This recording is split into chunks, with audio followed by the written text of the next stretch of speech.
세뇌 탈출이 좀 넓은 시각에서 이제 세상을 다루니까 이제 답답한 마음을 가지신 분들이 많잖아요. 그런 분들은 이거 뭐 나라 다 망하게 생겼는데 굉장히 뭐 낙관적인 얘기만 하냐. 그런데 이제 이 전에 한번 제가 좀 자세하게 다룬 적이 있는데요. 혁명적 변화가 일어날 때 막다른 길에서 일어날 때가 있고 잘 나갈 때 일어날 때가 있습니다. 예를 들어서 막다른 길에서 일어난 케이스가 이제 러시아 혁명이나 중국 공산혁명이에요. 잘 나갈 때 일어난 케이스가 있어요. 이게 1688년 영국 명예혁명, 그 다음에 미국 독립혁명, 그리고 우리 1987년 우리 이제 민주화로 넘어가던 과정. 그때 전두환 대통령 아래서 경제 굉장히 좋아졌었거든요. 이렇게 지금 상황은 뭐냐면 한국이 너무너무 잘 나가요. 그리고 너무너무 잘 나갈 가능성이 굉장히 높아지고 있어요. 그런데 이 리짜이밍이나 더불당이나 종중이 이걸 감당을 못하는 상황이에요. 그래서 사회의 저변에 흐르고 있는 다이나믹과 그것을 족쇄를 채우고 있는 정치 권력이 충돌하고 있는 상황이에요. 그러니까 이 저변에 흐르고 있는 다이나믹이 얼마나 건강하고 얼마나 높게 뻗을 수 있는지를 계속 조명하는 것이 굉장히 중요합니다. 그래야 우리가 어떻게 싸울 수 있는지 그 큰 틀이 나옵니다. 오늘은 그래미와 서양이 이제 한국을 요새 좀 씹습니다. 그러면 이게 왜 그러냐? 우리가 이제 해체된 문명의 핵심 DNA를 복원할 운명이기 때문에 그렇습니다. 우리는 이제 제가 말씀을 드리겠지만 피렌체, 그러니까 플로렌스죠, 영어로는. 피렌체와 웨스트민스터를 향해서 가고 있는 운명입니다. 그래미의 BTS 소동이 어쩌다 한 번일까요, 이게? 예. 요새 이제 제가 가끔 보는 스웨국인이라고 한국말 굉장히 잘하는 스웨덴 출신의 청년이죠. 이 친구 굉장히 직관적이에요. 자기 주변에서 또 자기가 관찰해 보면 한국이 좀 잘 나가니까 사람들이 굉장히 한국에 대해서 비판적이 됐다. 그런 얘기를 해요. 엊그저께 그런 얘기를 했습니다. 이게 이제 예를 들어서 이런 사람이죠. 최상훈 같은 사람. 이 사람은 뭐 제가 보기에는 이 껍데기만 한국인이지 그러니까 이 내심은 완전히 NYT, 그러니까 뉴욕 타임스의 해체주의 좌파예요. 이 사람이 퓰리처상을 받았죠. 노군리 사건을 이제 학살로 표장해서 퓰리처상을 받았습니다.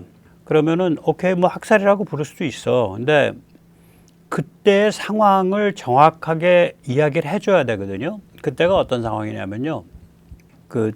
이제 북한군은 소련의 탱크를 지원받아서 밀고 내려오고 있었고, 주한 미군은 그냥 경기병이에요. Light Cavalry Division. 그게 뭐냐면은 경무장을 한 거예요. 기껏해야 뭐 기관총이랑 소총, 뭐 바주카포 정도밖에 없어요. 그렇게 경무장을 한 보병으로 그거를 막아내던 상황이에요. 그게 경기병 제1사단이거든요. 여기가요, 전사율이 한 50%가 넘어요. 전사율이 50%가 넘어요. 그러니까 이게 전사자 대비 부상자의 비중이 뭐 2배, 3배 되니까 사실은 사상자가 100%라는 소리예요. 여기가 그렇게 고생한대요. 이 메가더의 본격적인 반격, 인천 상륙작전이 일어나기 전에 낙동강 전선부터 이게 막아낸 데라고요, 여기가. 그러면 밤에 잠도 못 자고 옆에서 픽픽 죽어나가고 눈은 벌개져 있고 도저히 뭐 어떻게 해볼 수 없는, 막는 것이 사실상 거의 불가능하다시피 한 상대방의 탱크를 경보병들이 막고 있던 상태거든요. 거기서 일어난 사고예요. 그러면은 그런 비극적인 상황을 정확하게 조명을 해줘야 되는데 그러질 않죠. 예, 좀 재밌는 인간입니다. 네, 뉴욕타임스에 뭐 국장급 정도 대우받을 거예요. 여기에 이제 엊그저께 쓴 기사 제목이 그겁니다. AI 광풍이 한국 주식시장을 오징어 게임으로 만들었다. 이 사람은 뭐 이 나이 되도록 나이가 저보다 많거나 조금 어리거나 할 텐데 글만 쓰면 이렇게 빼딱해요. 예. 블룸버그 8월 4일 날 한국 증시는 투자 불가능하다. 그런 상황이에요. 근데 저는 이걸 깨우뚱하죠. 프로 투자가들한테는 변동폭이 크면 큰 대로 투자할 기회 아닌가? 왜 투자 불가능하다 그러지? 저는 좀 빼딱해요. 예, 이거 볼 때. 저는 빼딱하다고 보고 있어요. 그리고 이제 모건 스탠리의 주식시장 등급이 있습니다. MSCI라는 게 있는데 이게 이제 세 등급으로 나누거든요. 선진국, 개도국, 거름마국, Developed, Emerging Frontier 이 세 등급으로 나누는데 한국이 2014년 이후로 개도국 지위예요, 계속. 그런데 이 개도국에서 선진국으로 가려면 후보 리스트에 일단 올라가야 돼. 근데 매년 후보 리스트 검토한다 해놓고서 올해도 드랍시켜 버렸어요. 예, 그래서 개도국은 이제 중국, 인도 수준이거든. 그러니까 이 모건 스탠리 등급의 관점에서 보면 뭐 한국의 증시는 중국 증시나 인도 증시 수준이다. 뭐 그거죠. 뭐 말이 되기는 하는데 글쎄요, 좀 그러니까 제가 보기에는 이 한국에 대한 견제고 혹은 한국에 대한 질시 이런 게 이제 배경에 좀 깔려 있다고 봅니다. 뭐 이렇게 이제 질시나 이제 적의가 있을 수 있는 게 요번에 환투기 세력들이 폭망했습니다. 이 폭망한 사람들 한국에 좋은 말 할 리 없죠. 돈 다루는 사람들. 이제 투기 시나리오는 뭐였냐면 원화 가치가 급락할 거다. 거기에 베팅하면 된다. 원화 가치가 1,600원까지 갈 수 있다. 이걸 이제 가치 하락에 거는 거를 쇼트라 그러죠. 그러니까 쇼트원에 이제 베팅을 한 겁니다. 이걸 베팅하는 어떤 장마당이 있어요. 그게 이제 NDF 시장인데, 이 NDF 시장에서 원화는 세계 최대의 NDF 아이템입니다. 원화가 NDF 투기를 할 때 제일 많이 사용되는 아이템이에요. 그러면 이제 원화 NDF 어떤 식으로 작동하냐? 원화가 실물로 뭐 송금되고 거래되고 이런 게 아니에요. 그러니까 만약에 제가 오늘 계약을 했다고 쳐봐요. 그걸 트레이드 데이트라 그래요. 그러면 예를 들어서 8월 뭐 30일 날 주가를 기준으로 하자. 오후 3시 한국 시간. 그러면 그걸 이제 미래에 특정한 날. 그래서 픽싱 데이트라 그래요. 그래서 8월 30일 날 내가 뭐 예를 들면 1,200원에 달러당 내 1,200원에 원화를 살게 혹은 원화를 팔게 뭐 이런 식으로 하는 거예요. 그러면 이게 만약에 그때 가격 차이가 날 거 아니에요? 그 계약을 주고받은 당사자들끼리 그걸 이제 그때의 특정이라 환율로 계산해서 또 그 차액을 2, 3일 후에 미국 달러로 지급해요. 그러니까 뭐냐면 한국 돈은 송금을 해서 왔다 갔다 한 적이 없어. 그냥 하나의 그거는 인디케이터야. 인디케이터를 걸어놓고 실제로 돈이 왔다 갔다 한 건 달러가 왔다 갔다 한 거예요. 그래서 이게 non-delivera블이라 그럴 거예요. 그러니까 한국 돈은 서로 전달하지 않는다는 거죠. non-deliverable forward인가 그래요. forward가 미래 시점에 대고 거는 걸 forward라 그러거든요. 그래서 NDF 시장이라고 합니다. 그래서 4월에서 6월 사이에 이 환투기 세력이 이 NDF 시장에서 원화 가치 급락에 베팅하는 거래가 폭증을 했어요. 그렇게 되면은 이게 프레셔가 작용을 해요. 그래가지고 환율이 급등한 원인 중에 하나예요. 이재명 정부가 늑장 대응했죠. 그래서 7월 달 초까지 엄청 올라갔죠. 뭐 1,600원이 넘는다는 둥 마는다는 둥. 그게 7월 중순쯤 되지 않나? 그런데 한국 경제 펀더멘탈이 좋잖아요. 엄청난 무역 수지 흑자 들어오고 그 다음에 연에 우리가 350억 달러 정도의 이전 소득 수지가 들어오니까 월 평균 30억 달러 정도 들어오고 있거든요. 그런 게 막 쏟아져 들어오고 그러니까 결국 한국 경제 펀더멘탈이 그 투기 세력을 꺾어버린 거야. 그래가지고 원화가 1,420원까지 내려온 거죠. 이렇게 되면 원화 가치가 뭐 1,600원 선 이짝저짝까지 오른다라고 전제하고서 투기했던 것들인데, 예, 투기한 그런 케이스들인데, 폭망한 거죠. 예. 그러면서 우리가 이제 무슨 체질이 저는 생겼다고 보냐면, 기업 직접 투자와 서학개미가 적정 환율로 수렴돼 가는 걸 요번에 처음 겪은 것 같아요. 왜냐면 이 정도 규모로, 이 정도 빠른 속도로 경상수지가 밀려든 게 이번에 처음이거든요. 그러니까 이번에 그런데다가 이제 이 리짜이밍 정부가 워낙에 이제 개발질을 하니까 밖으로 튀지 뭐 이런 게 작동을 하게 그 다음에 거기에다가 이 NDF를 이용한 그 투기 세력, 환투기 세력까지 같이 꼬여버리고 하니까 이번에 굉장히 올라갔던 거예요. 또 리짜이밍 정부는 거기에 대해서 대응을 제대로 못하고. 이 기업 직접 투자의 관점에서 보나 서학개미의 관점에서 보면 환투기 세력이 적대적이에요. 왜 그러냐면 기업은 예측 가능한 안정된 상황을 선호해요. 그게 환율이 높던 환율이 낮던 이게 막 이게 막 변동이 심하면 기업은 원래 환투기가 본업이 아니잖아. 골아파진다고요, 기업 입장에서는. 또 서학개미는 원화 가치가 폭락하면, 다시 말해서 환율이 너무 높아지면 그걸 달러로 환전해 가지고 나가서 미국 시장에서 주식을 사는데 불리해져. 서학개미는 달러는 가지고 나가야 되는데 환율은 높아지면 안 되는 그런 자체 제어 메커니즘이 있다고요, 서학개미 안에. 그래서 기업 직접 투자와 서학개미가 주도하는 이 생태계는 이게 좀 더 강화되면 NDF 거래소를 이용한 환투기 흐름을 강력하게 억제하는 그런 기능을 하게 될 거라고 저는 생각합니다. 단 이때 리자이밍 더블당이 온 국민을 패닉으로 몰아넣지 않는 한, 또 단 이때 리자이밍 더블당이 패닉으로 몰아넣거나 말거나, 야, 네가 그래가지고 대한민국 완전히 망하겠냐? 그래, 너도 메뚜기도 한철이지. 그거 한번 두고 보자. 하고 그냥 꿋꿋하게 하던 대로 하는 그런 행태가 기업 직접 투자나 서학개미에 그냥 딱 뿌리를 박는다면.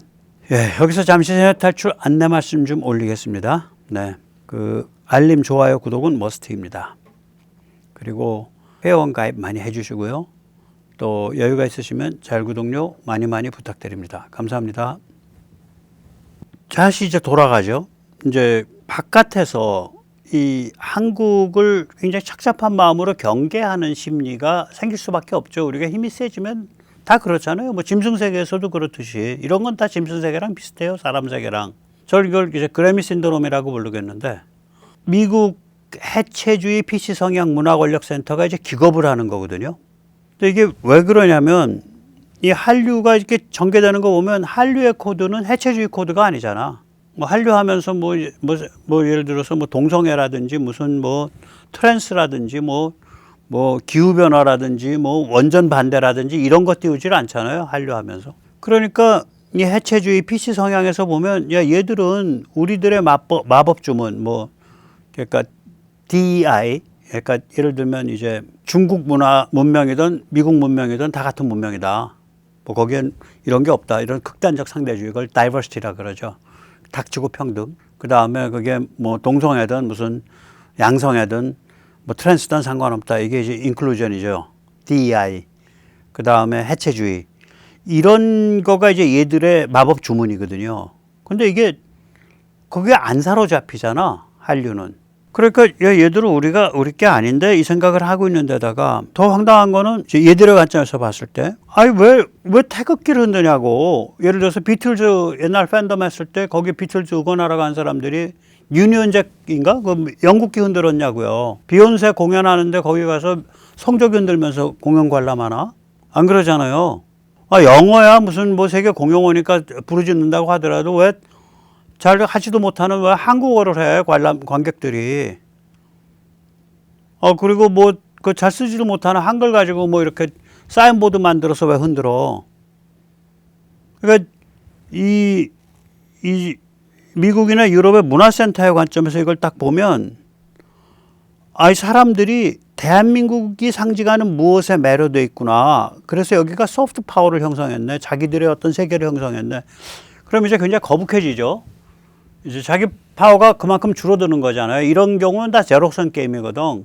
자기들이 문화 권력을 누려왔는데 그 한 부분이 떨어져 나가는 거라고. 그러니까 당연히 경계를 하고 이제 좀 경원시하고 이런 게 나올 수밖에 없죠.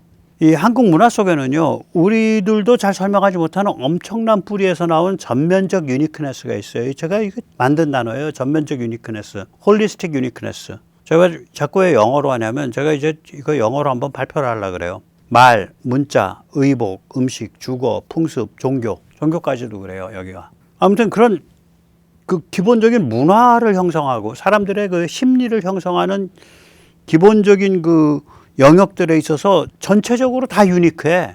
이런 경우 굉장히 드물거든요. 없죠, 사실은 거의. 그런데 이 전면적으로 유니크한 이 문화 세트가, 이 하나의 전체가 현대 문명의 핵심 정신과 가치를 자기 나름대로 완벽히 소화, 해냈다 혹은 소화, 내재화하고 있다가 지금 현 상태고요. 그러니까 이 미국이나 유럽의 문화권력센터들은 기겁을 하는 거죠. 기겁해요. 이거 그냥 일과성 신드롬 아니에요. 그러니까 뭐냐면 그래미가 저런 짓을 어처구니 없는 짓을 저질렀을 때는 그 언저리 동네 애들끼리 쑥덕거리면서 하는 말이 있었다는 거예요. 그러니까 저런 짓이 나오죠. 예, 뭐 예를 들어서 뭐 쟤네들은 말이야 뭐 그 예술도 아니야 뭐 완전 공장형으로 팍팍 찍어내는 거고 말이야 뒤에서 뭐 정부도 엄청 뭐 띄워주고 돕고 있을 거고 말이야 쟤들은 완전히 예술을 뭐 상업적으로 다루는 거야. 아 그거 어떻게 뭐 우리의 진정한 예술과 어떻게 뭐 그거를 같은 차원에 놓고 뭐 얘기할 수 있겠어?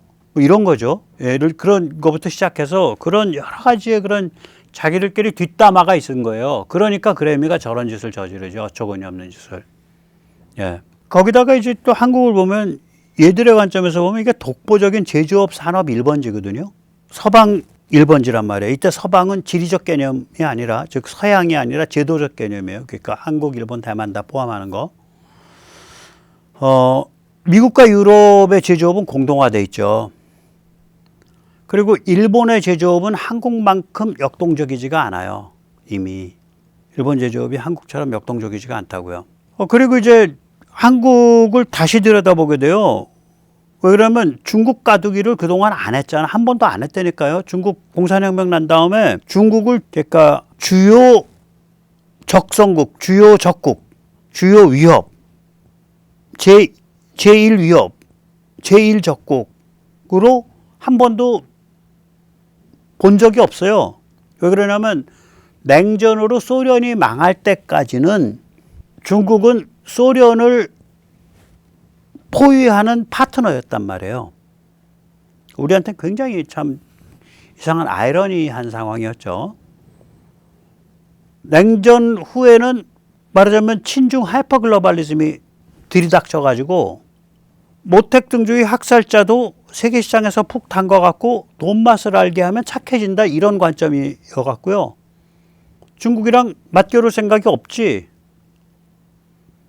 그러니까 우리도 뭐 조선일보 같은 데서 존경하는 김대중 선생이 안미경중 이런 그 캐치프레이즈를 들고서 노인네가 굉장히 고생하셨잖아. 그거 세뇌시키려고.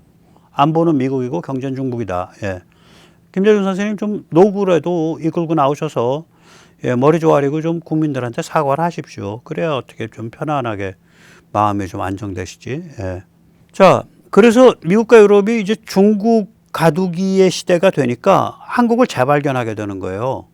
그래서 그 미 8군에서 지금 요새 쓰는 지도처럼 가만 들여다보니까 얘들이 제일 도련에서 가장 중요한 위치야. 가장 위험한 자리에 있기도 하고 또 중국을 가장 위협적으로 견제하는 자리에 있기도 하고 오죽하면 주한미군 사령관이 한국에 대해서 중국 심장부에 들이대어진 단검. 물론 이제 그렇게 표현 안 하죠. The heart of Asia. 아시아의 심장부에. 아시아의 심장부가 어디에 중국 심장부고 그 베이징을 가리키지.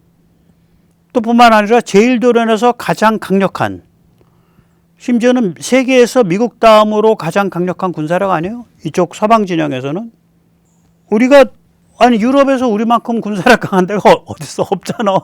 아마 진짜 붙는다 치면 프랑스, 일본, 독일 뭐 다 붙여야 한판 붙을걸?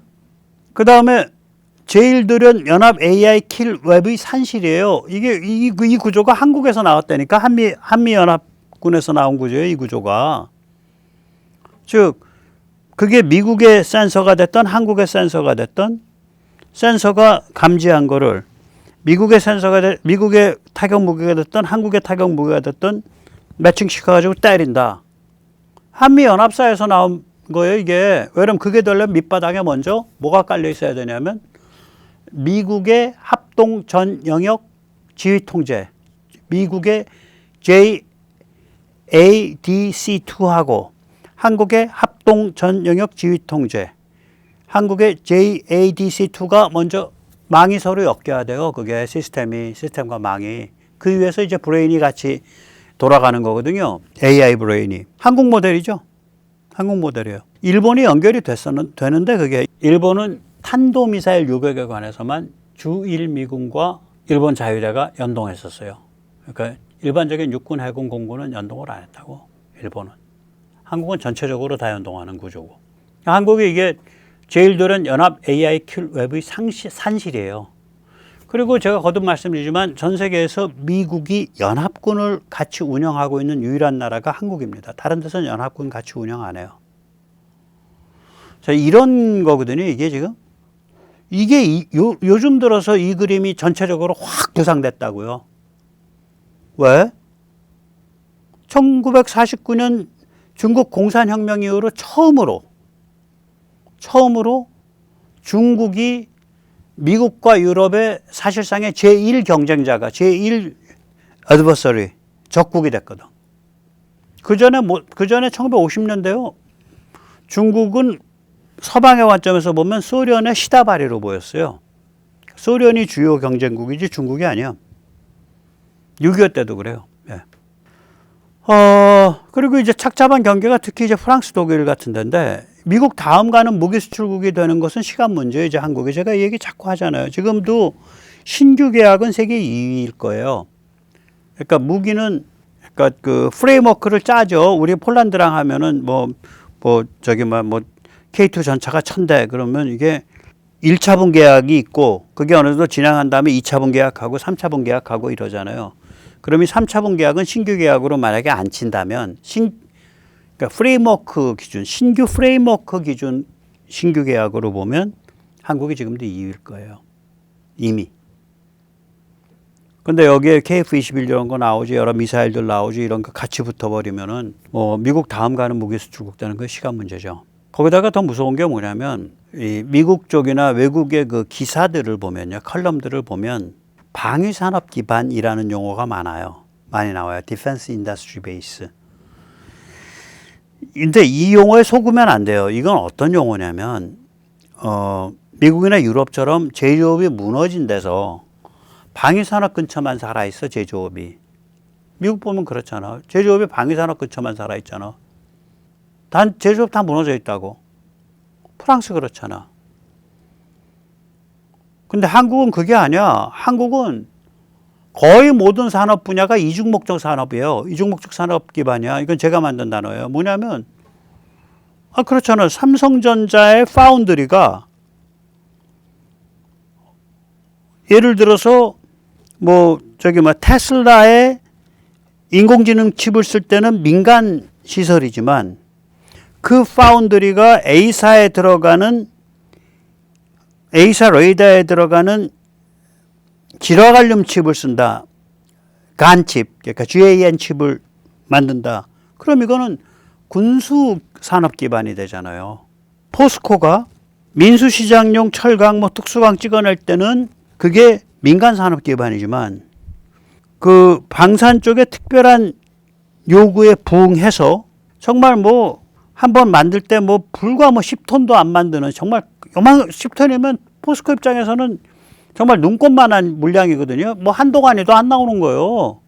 그런 거를 사실상 실비 이하죠. 왜냐하면 간접비 같은 건 전부 R&D 비용으로 처리해버리고 그 특성을 만들어줬다. 그 이제 예를 들어서 초고장력강, 그러니까 슈퍼 하이 텐사일 스틸 이런 거 이제 그런 거거든요. 그러니까 절대로 이제 안 끊어지는 강철이죠. 그러면 그 순간에 포스코는 군수산업 기반, 방위산업 기반이란 말이에요. 그러니까 우리는 이렇게 이중목적 산업 기반이에요. 아니, 고속철 만드는 현대로템이 얼굴 딱 바꿔가지고 K2를 만들어. 그런 식이죠. 그러니까 뭐냐면 대량의 생산, 제조, 건조, 민수산업인데 고스란히 무기 제조에 사용이 되죠. 이런, 예를 들어서 우리가 그 철갑 관통탄, 그 다음에 이런 포탄, 이거 세계적 수준으로 만들거든요. 특수포탄들. 이게 왜 그러냐면요. 이 철갑 관통탄 얘기를 잠깐 드릴게요. 철갑 관통탄은 2번 터져요. 그러니까 먼저 터져가지고 그 앞에서 찍 하고 그냥 무지하게 빠른 속도로 녹은 구리샘물이 쫙 나가서 고온의 구리샘물이 고압으로 아주 속도가 굉장히 높은 속도로 가서 그게 구멍을 드릴을 해서. 그러니까 우리가 그 현장에서 보면은 드릴로 뚫을 때 뭐 10mm짜리 굵은 드릴 뚫기 전에 3mm짜리로 먼저 작은 걸로 구멍을 내자는 걸 길이 낸다 그러잖아요. 현장에서는 일본 말 그대로 써서. 그 구릴 라이너라 그러거든. 구릴 라이너가 먼저 찍 하고 고속으로 녹아서 그 작은 구멍을 내고 그 다음에 본체가 간다고요. 그런데 그 구릴 라이너가 600mm, 700mm, 1000mm, 1m 두께의 그 방탄 철판을 뚫고서 고속으로 구멍을 내려면 구리가 찍 하고 그 뿜어져 나가는 순간에 개의 구리 순도가 99.999%여야 돼요. 그게 순도가 떨어지면 중간에 그 잡티가 끼어갖고 그 찍하고 나가는 그게 깨져요. 그러면 99.999, 그 59이라 그러거든요. 59, 69짜리 구리 초고순도 구리 누가 만들어? 그거 뭐죠? LS 니콘가? 우리? 거기서 만들어요. 그럼 이제 걔를 누가 받아오냐면 풍산이 받아와. 그럼 풍산은 그게 순도가 높으니까 또 그거 오염되지 않게 잘 가공해야 돼요. 그걸 풍산이 또 세계에서 제일 잘해요. 그 특수 가공을. 그럼 풍산의 본업은 뭐야? 동파이프 뭐 이런 거 만드는 거예요. 그리고 시장도 훨씬 커. LS 니콘가 거기에 그 유명한 회사예요. 그런 비철금속 쪽에서. 거기에 본업은 뭐야? 그런 종류의 뭐 전기동 이런 거, 뭐 이런 거 잘 만드는 이제 산업 쪽에 가면 일반 산업에 가면 3949만 돼도 굉장히 고급 품이거든요. 그런 3949까지 그러니까 99.9%, 99.99% 그것까지 굉장히 잘 만드는 회사예요, 세계적으로. 그런데 반도체를 위해서 반도체 쪽에서 구리 쓰거든요. 반도체 삼성전자 같은 데 공급할 때 그러면 어떤 거냐? 그건 59, 69이에요. 그거 그냥 갖다 쓰는 거예요. 풍산에서. 그러니까 이거는 이중목적 산업 기반이죠. 그렇기 때문에 그냥 대량 생산으로 막 뽑아내지. 그러니까 유럽 국가들이 게임이 될 수가 없어요, 이거. 유럽 국가는 뭐 좀 심하게 말하면 한국과 공동 R&D 하면 돼요. R&D 센터 해 주시면 돼요. 물론 거기가 앞으로 이제 돈을 엄청 쓰기 때문에 뭐 훌륭한 무기 많이 나오긴 할 겁니다. 예. 가성비는 모르겠지만. 그래서 이런 거 이제 구체적인 사례들이고요. 좀 철학적으로 이걸 오늘 이제 정리를 하면서 끝내려고 그러는데 결국은 뭐냐면 서방의 비독점화라는 얘기가 나와요. 그러니까 monopolization, 이 독점화잖아요. demonopolization, 비독점화 of the West. 그러니까 서양이 독점해오던 서방을 비독점화하고 있다. 즉 서양이 독점해오던 서방의 가치와 문명을 엉뚱한 놈이 나서서 우리도 이거 합니다 하고 더 잘해. 이런 현상으로 이제 받아들여진다. 이런 평이 있어요. 그 일본도 했잖아. 일본은 120년 전에 저기 러일 전쟁 때부터 이미 그 체급이 달라서 그건 열애. 예. 그러니까 한국은 완전히 새로운 현상이죠. 식민지 경화국가로서 선진국 진입 최초 유일 케이스 아닙니까? 거기다가 아까 일본 열애시켜 놨지만 일본과 달리 서방의 문화 및 서방의 가치를 내재화하고 있다고요. 일본은 별도로 놀잖아. 일본은 서방의 물질, 서방의 과학기술, STEM이라 그러죠. Science, Technology, Engineering, Mathematics. 서방의 STEM을 가지고 갔지. 서방의 칼초나 서방의 어떤 밸류 시스템은 안 가지고 간다고요, 일본은. 예. 그래서 우리랑 많이 다르죠. 그러면 이제, 야, 서방이라는 게 뭐야? 그러면 서방을 이제 현대 문명과 거의 같은 의미로 써요. 모더니티. 네. 원래 이제 모더니티의 원래 번역어는 현대성인데, 현대성 그러면 너무 철학적이고 너무 현학적이어서 그냥 전 현대 문명이라고 말합니다. 근데 우리가 제가 거듭 말하지만 이 현대 문명은요, 그 정신은 산업혁명이 시작하기 450년 전부터 정신이 선행했어요. 산업혁명이 1700년대 중후반부터 후반에 시작하거든요. 그런데 1300년대 초에 현대문명의 정신이 이미 팍 나온다고. 1300년대 초중반에. 그러니까 400년, 450년 전에 선행해요. 정신이. 이게 두 군데인데 하나가 상징적인 장소가 하나가 그래서 제가 아까 피렌체와 웨스터민스터를 꼽은 거예요. 피렌체에서 단테, 신의 코미디, 르네상스의 효시죠.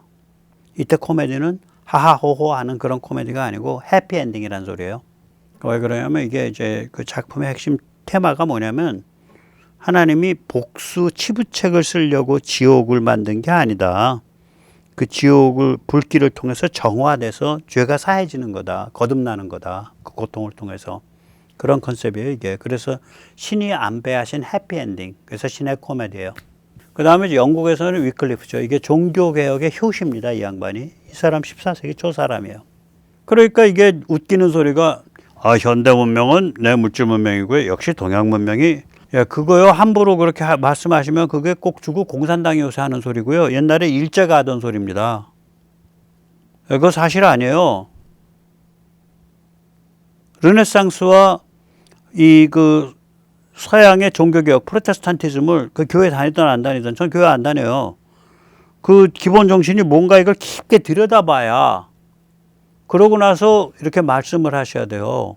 그건 제대로 안 들여다보고 다 안다고 치부하고 걔들은 그냥 물질 문명이야. 그거 일제가 퍼뜨려온 소리예요. 왜냐면 일제는 현대 문명을 스템, 과학, 기술, 엔지니어링, 수학으로 받아들였거든. 일제는 이거 안 봤어요. 그러니까 일제 판박이라니까 그 말씀은 절대 그런 생각하시면 안 돼. 그렇게 간단한 거 아니에요. 그러니까 현대 문명은 수학 물리학의 뉴턴, 그다음 과학 방법론, 우리가 탐구 정신이라고 가르치는 게 이거예요. 탐구 능력. 과학 방법론의 베이컨, 산업혁명의 와트가 아니야. 현대 문명의 DNA는. 뉴턴이건 베이컨이건 와트건 모두 말하자면 피렌체와 웨스트민스터의 DNA로 태어난 아이들이에요. 결과물이에요. 거기가 원천이 아니라고. 오리진 소스가 아니에요. 오리지널 소스는 피렌체와 웨스트민스터예요. 14세기에. 그 아이들로서 뉴턴과 베이컨과 와트가 나온 거예요. 이 피렌체는 르네상스를 상징하거든요. 근데 이제 흔히 르네상스에 대해서 이제 인간 중심주의, 에스노포센트리시즘이라고 얘기를 하는 분들이 있어요. 그리고 그건 그릇된 거고 신본주의가 맞다. 제가 뭐 신본주의가 맞는지 틀린지 모르겠는데 인간 중심주의가 그릇된 건 맞아. 인간 중심주의 좋아하면 김일성 문재인 되는 거예요. 사람이 먼저다. 왜냐면 사람은 이미 사람의 눈으로 보고 있기 때문에 인간 중심을 주장할 필요가 없어. 저의 뇌수가 개의 뇌수처럼 돌아가지 않고 저의 눈알이 잠자리 눈알처럼 돌아가지가 않거든. 그런데 무슨 새삼 인간 중심주의를 왜 얘기하냐고. 다른 뜻이 있는 거예요. 다른 뜻이 있는 거라고. 그건 굉장히 그릇된 오만한 생각이에요. 르네상스는요, 인간 중심 이런 뭐 거창한 그런 구라빨 치는 게 아니에요. 이건 뭐냐면 나의 느낌, 나의 관점, 나의 생각에서 출발한다예요. 오케이? 그 다음엔 그러니까 그걸 딱 생각하는 순간 그 다음에 무슨 생각을 해야 마땅하냐면 나의 느낌, 내 눈알, 내 느낌, 내 생각이 네 거랑 다르니까 어떻게 느낌과 눈알과 생각을 가다듬을 거냐 이 문제가 빵 터지는 거예요. 이 문제를 얘기하지 않고 우리가 느낌과 관점과 생각부터 충실해야 되고요. 거기서부터 출발해야 됩니다. 라고 하는 사람들이 있으면 그건 사기꾼이에요. 내 뇌수, 내 심장, 내 눈알이 너의 뇌수, 너의 심장, 너의 그 눈알과 다른데 그럼 둘을 어떻게 맞춰낼 수 있지? 당연히 그게 당연한 도출되는 문제죠. 그렇게 내 눈알 좋아하면 눈알 뽑아갖고 모시고 살아. 내 눈알을 중시한다는 얘기는 결국은 뭐냐면 너도 너의 눈알을 중시하니까 나의 눈알과 너의 눈알을 어떻게 서로 맞춰볼 수 있냐 그 문제랑 연결되는 거예요. 결국 그건 진실 존중, 진실 검증회로의 문제죠. 그 단테, 다빈치, 미켈란젤로, 갈릴레오, 마키아벨리 다 그런 거예요. 전부 이게. 저는 갈릴레오랑 마키아벨리까지 전부 여기 집어넣어요. 왜냐하면 둘 다 피렌체 베이스니까. 그리고 바로 이어지거든. 그 사람들의 활동은 17세기 초까지 이어지지만 17세기까지 이어지지만 르네상스부터 16세기 말에 끝났다고 하는데 바로 이어져요. 그리고 그 정신도 비슷하고 둘 다 보면은 둘 다 죽을 뻔하고 증오를 받은 이유가 똑같은 이야기를 라틴어로 썼으면 문제가 없어. 그런데 그냥 한 불황무식한 정말 그 상스러운 시정 잡배들이 그냥 읽을 수 있는 현대 이탈리아로 썼네. 플로렌스 지방에서 쓰이는 그걸 모던 플로렌타인이라 그래요. 플로렌스 지방의 이탈리아어. 그걸로 썼어요. 시정 잡배도 읽을 수 있는. 그러니까 이제 위에서 권력을 누리는 사람 입장에서 보면 저 마키아벨리 찢어 죽일 놈이지. 우리끼리 지금 밀실에 숨어서 짜고 있는 음모랑 그 추악하고 냉혹한 게임을 야, 인마 라틴어로 써야지. 인마 그걸 아무나 읽으라고 그 시점 작배 언어로 써. 너 손모가지를 갖다 그냥 작두로 썰어버리겠다. 이렇게 나오는 거지. 그걸 다 까발려 버린 거예요, 마키아벨리는. 르네상스 정신이라니까요. 진실 존중 정신이에요, 저거. 갈릴레오도 마찬가지죠. 갈릴레오도요. 아니 뭐 천동설 지동설 이거를 점잖게 라틴어로 썼으면 좀 멀쩡해요. 그 얘기 이미 다 퍼져 있었었어 그때. 시정 잡배 언어로 썼어요. 거기다가 유리막대 갈아가지고 프리즘 만드는 거 가르쳤고요. 유리 갈아가지고 렌즈 만들어서 망원경으로 보는 걸 가르친 거야. 그 프리즘으로 보니까 빛이 딱 갈려. 빨준 호초 파남보로. 망원경으로 딱 보니까 바다에서 배가 들어오는데 저기서 돛대 끝에서부터 해갖고 점점 배가 커져요. 바다가 둥그렇구나. 그럼 지구가 공이란 소리네. 그런 거예요. 그러니까 갈릴레오는 기본적으로 뭐냐면 내가 당신의 관찰을 도와주겠다. 그 다음에 당신의 이런 지식을 정리할 땐 수학을 쓰셔야 된다. 그리고 수학으로 안 나타나고 단어로 말로 써야 될 때는 라틴어로 쓰지 마세요. 그냥 우리 그냥 쓰는 시정 잡배어로 쓰면 됩니다. 이렇게 한 거예요. 태도가. 그러니까 영감탱이 데려다가 불에 살라버려야겠다 이렇게 된 거죠. 사람이 낫살을 먹었으면 말이야 위아래를 알고 세상 사는 도리를 알아야지. 저런 철딱선이었고 위험한 짓을 해. 나를 딴 데 어디 뒷구멍 어디로 쳐드셨나? 저거 잡아다가 말뚝에 매서 불질러 버려야지. 이렇게 되는 거예요, 저게. 그래서 이 르네상스 이거 우습게 무슨 보면 안 돼요, 이거. 굉장히 맹렬한 정신이에요, 이거. 무지하게 맹렬해요. 왜냐하면 나의 느낌, 나의 관점, 나의 생각에서 출발한다니까. 오케이. 그러면 내 눈알, 내 심장, 내 뇌수지. 오케이. 그러면 너의 눈알, 너의 심장, 너의 뇌수랑 어떻게 공통점을 찾아낼 수 있지? 바로 이 문제예요. 르네상스에 내장되어 있는 문제가. 그리고 그 점에 대해서 굉장히 목숨을 걸고 성실했던 사람이에요. 마키아벨리, 갈릴레오 이런 사람까지 포함하면 단테도 마찬가지고. 예. 그 다음에 이제 이 웨스트민스터 얘기하는 거는 뭐냐면 그냥 뭐 우리가 이제 그 프로테스탄티즘을 이렇게 상징을 할 수 있는 장소가 마뜩지가 않아. 그 중세 때, 예, 중세 말에. 호머 헐버트, 우리 그 파란 눈의 국부, 예, 우남 이승만의 평생 동지이자 스승, 정신적 멘토이기도 했던, 그 양반이 나이가 다 들어가지고 이제 그 부인이 이제 돌아가시고 나니까 이제 혼자 이제 홀아비가 됐지. 근데 몸이 워낙 안 좋아요. 그러니까 이제 내일 모레 자기도 이제 죽을 때가 됐어. 그때는 이제 비행기가 없어요. 여객기가 없어요. 태평양 넘나드는. 그런데 꾸역꾸역 샌프란시스코에서 배를 타고 한국으로 왔어요. 한국 오셔갖고 한 달이나 사셨나? 예, 그 1948년 우리 건국기에 오셨어요.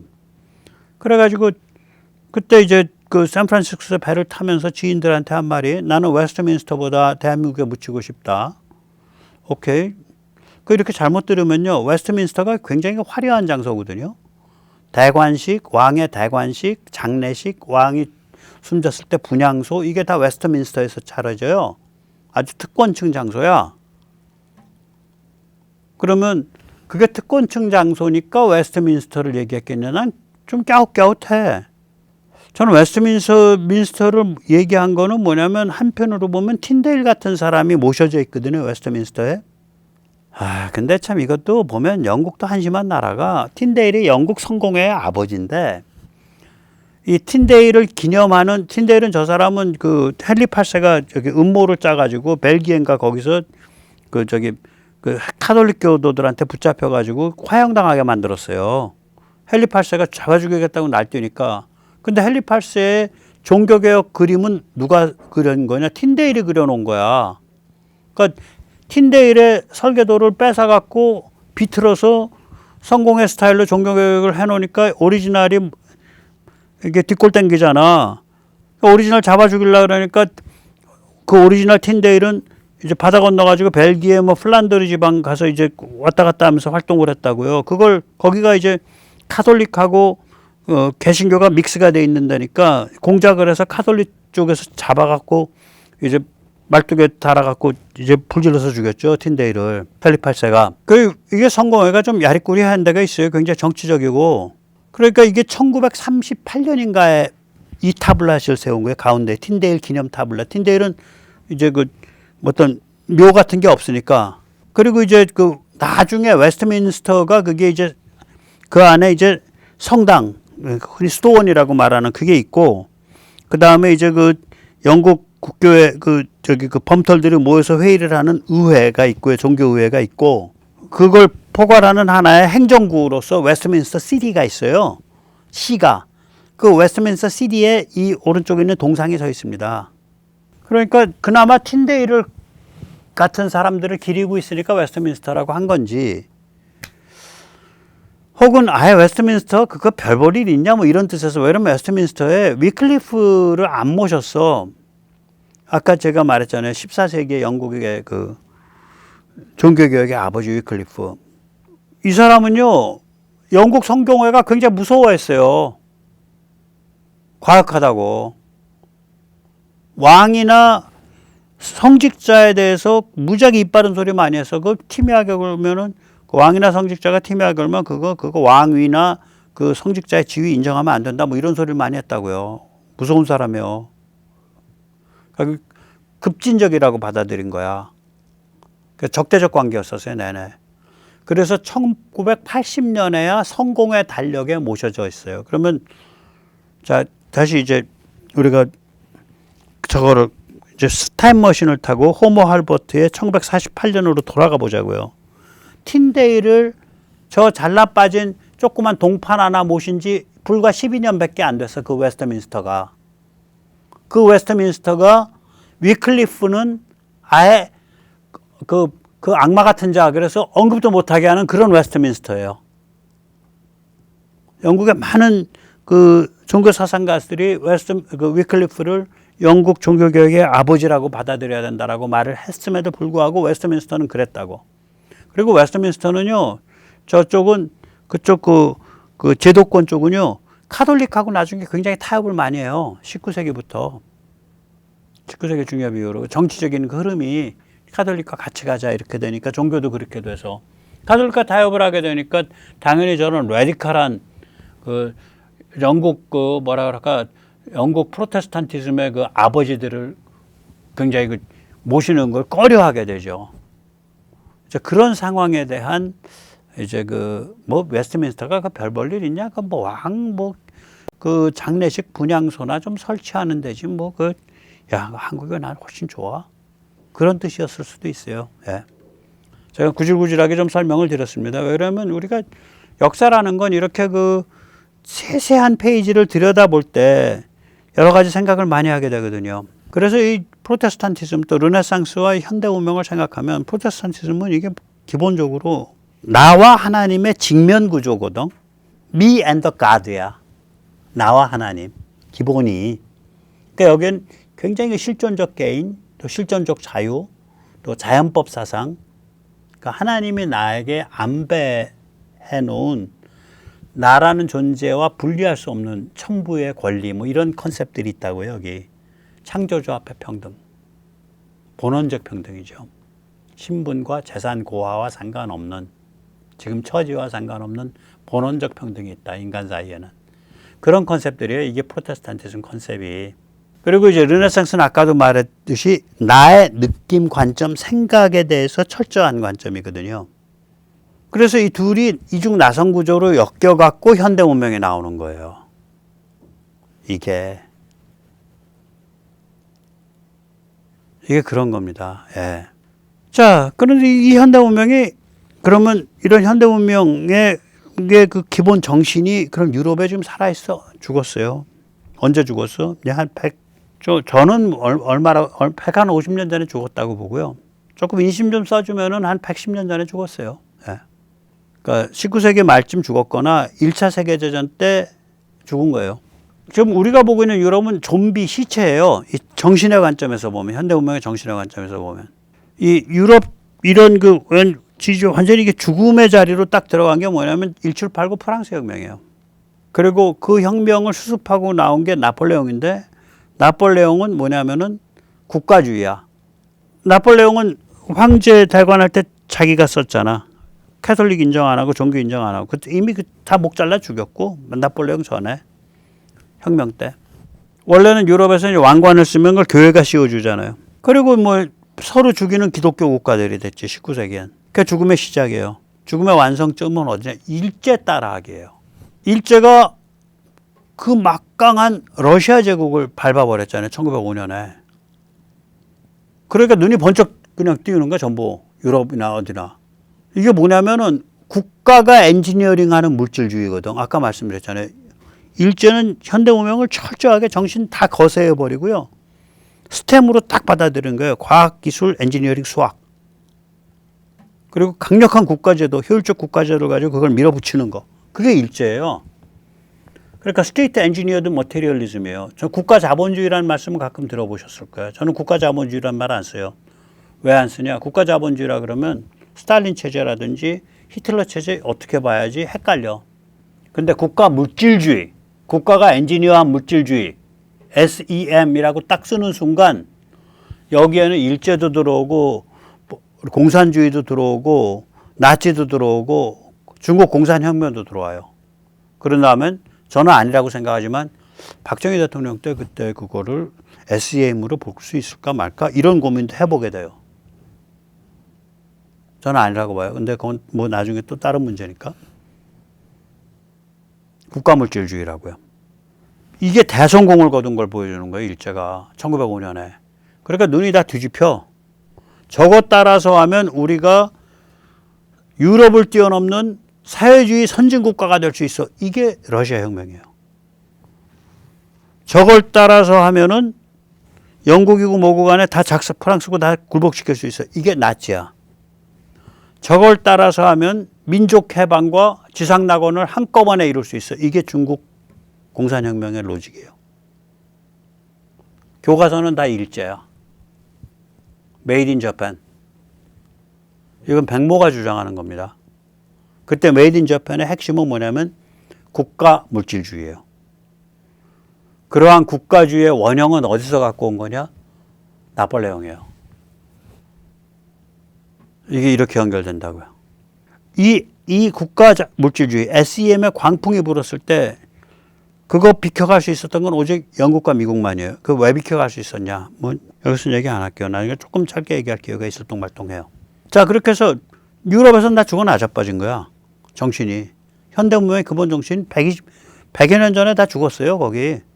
지금 그 정신의 측면에서 보면 유럽은 좀비입니다. 시체예요. 그리고 나서는 이제 이게 뭐 유럽을 넘어서 가지고 확 질병이 퍼져버리죠. 친중 하이퍼글로벌리즘, 포스트 모던 해체주의. 여기에 무슨 현대문명의 정신이 여기 어딨냐 이거예요. 여기에 그 뜨거운 마키아벨리와 갈릴레오와 뭐 말하자면 단테와 여기에 무슨 뭐 저기 미켈란젤로와 미켈란젤로 얼마나 뜨거워요. 아니 성모 마리아와 예수를 저기 조각을 팔아 그랬더니 시체가 돼가지고 이러고 누워있는 예수를 무릎에 앉혀놓고 비탄에 빠진 엄마를 봤잖아. 삐했다. 천지창조 그리라 그랬더니 딱 천연덕스럽게 그 성당 그 천장 위에다 대고서 하나님이 아담을 만들어 놓고 아이고 저거 가서 밥이나 벌어 먹고 살겠냐? 저거 내 품 떠나면 굶어 죽을 텐데 이렇게 손 내밀고 있는 거 아니에요? 그 천지창조가. 그런 종류의 발칙하면서도 창조적인 거 그런 게 여기 어딨냐고. 그런 깊은 고뇌가. 갈릴레오의 그 정교한 퍼스펙티비즘, 그러니까 그 정교한 원근법이 여기 어딨냐고요. 없어. 죽었어.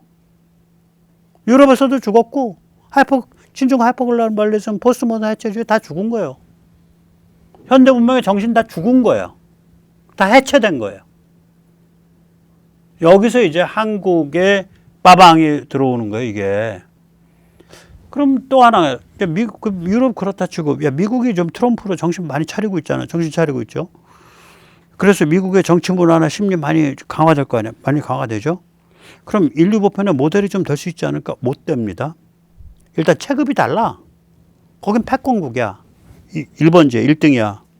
아무도 못 깨겨. 5대 영역의 지배력이 있어. 군사, AI, 금융, 에너지, 테크. 이걸 가지고 자기 쓸 돈 많으니까 그냥 투자 유치하고 어쩌고 해가지고 막 그냥 얼레벌레서 막 엮어서 가. 그러면 사람들이 받아들일 때는 좀 벨이 꼴린다고. 좀 친숙하지가 않아. 그리고 그냥 그 제도 자체에서 뭐 크게 이렇게 배워서 바로 옮겨놓을 만한 게 없어요. 스케일이 워낙 달라. 체질도 달라요. 정치 사상도. 우리 미국은 이 하나님이 주신 이 풍요로운 신대륙에서 구질구질한 과거의 우연과 폭력으로부터 해방돼서 유럽에서 배워온 유럽에서 가지고 온 그 정교한 개념의 바탕에서 어떤 자유공화국이라는 벤처를 성공시켜야 된다. 그것이 우리가 인류한테 보여줄 수 있는 하나의 하나의 작품이 될 수 있다. 참조 모델이 될 수 있다. 이게 미국 예외주의야. 이런 미국 예외주의를 고스란히 갖다가 쓸 수 있는 나라가 어디냐고. 없어요. 그래서 여기에 밑바탕에 딱 깔려 있는 건 뭐냐면 강렬한 복음주의 기독교가 또 딱 깔려 있어. 그래가지고 이게 결국 공화주의로 꽃을 피고 있는 거예요. 그러니까 미국이 소화흡수하고 있는 지중해, 미국이 소화흡수하고 있는 르네상스, 미국이 소화흡수하고 있는 프로테스탄티즘은 미국 예외주의라는 하나의 강고한 사일로 안에 딱 들어있는 거예요. 따라서 이거를 다른 데서 갖다 쓸 수가 없어요. 미국 예외주의를 다른 데서 갖다 쓸 수 있다면 그 사일로를 같이 흉내낼 수, 그냥 그 사람 고스란히 갖다 쓸 수 있다면 그게 미국 예외가 아니죠. 미국만 할 수 있으니까 미국 예외주의잖아. 그래서 웬만한 개코와 우리 시청자님들 같은 웬만한 눈이 있지 않으면 이 미국 예외주의라는 사일로 안에 들어있는 인류 보편의 코드를 읽어내고 그거를 다시 자기 나라의 상황에 맞게 다시 번역해내는 게 쉬운 일이 아니에요, 이게. 저도 최근에야 이게 가능해졌어요. 결코 쉬운 일이 아니에요. 번역한들 또 여기서 풀어야 될 문제는 다른 차원에서 다른 방식으로 존재해요. 그래서 뭐냐면 유럽의 등불은 꺼졌어. 미국은 따라할 수 있는 모델이 아니에요. 그럼 도대체 누가 플로렌스와 웨스트민스터에 잠들어 있는 현대 문명의 코어를 건져내어서 부활시켜 인류한테 보여주고 증명할 수 있을까? 저는 여기에 말하자면 한류나 한국인이 이제 이렇게 사명이라 그럴까 소명이라고 이제 크리스천 용어니까 할 일이라 그럴까 팔자라 그럴까 운명이라 그럴까 이게 여기랑 엮여 있다고 봐요. 이게 뭐 우리가 특별히 숭고해서가 아니라 이거 안 하면 중국에 못 버텨내. 이거 안 하면 북한 자유화 제대로 끝까지 밀어붙이를 못해요.